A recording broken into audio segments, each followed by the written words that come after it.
ఓం సత్యము అండి, ఓం సత్యము. ఒక్క ధనలక్ష్మి చనిపోగానే ఎన్ని మంది ధనలక్ష్మి జన్మించారండి మా ఇంటిలో. ఒక్క మా అన్నయ్య కామేశ్వరరావు లక్ష్మీకాంతం కుమార్తె అంటే అమ్మాయి చనిపోగానే ధనలక్ష్మి ఎన్ని మంది అమ్మాయిలు జన్మించారు. మా తారకేశ్వరికి 2 అమ్మాయిలు, మా అన్నయ్య కుమార్తె రాధామణికి 2 అమ్మాయిలు, మా మేనల్లుడు అశోక్ చక్రవర్తికి 2 అమ్మాయిలు, మా బామ్మర్ది ప్రశాంత్ కుమార్ కలియా పేరు అంటారు, అతనికి 2 అమ్మాయిలు, మా సుఖంత్ చిన్న బామ్మర్దికి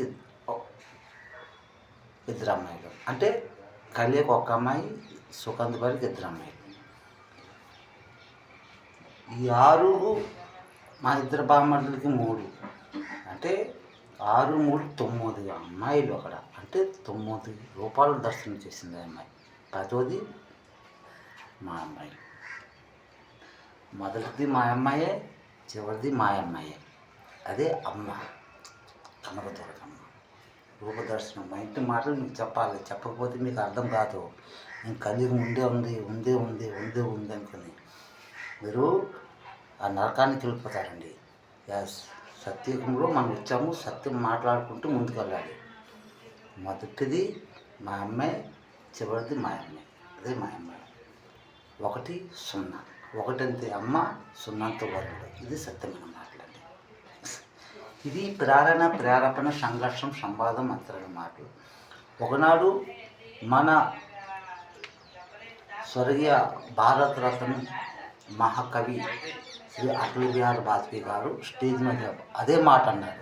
స్వర్గీయ శ్రీమతి ఇందిరాగాంధీజీ అమ్మ కనకదుర్గమ్మ. అదే సత్యం. ఇది ఢిల్లీలో రేస్ క్లబ్ లోపల అమ్మ శ్రీరంబాలి దుర్గా మందిరం ఉంది. ఆ అమ్మ కనకదుర్గమ్మ రూపదర్శనంలో శ్రీమతి ఇందిరాగాంధీజీ ఉద్ఘాటన చేసింది. ఇది సత్యం.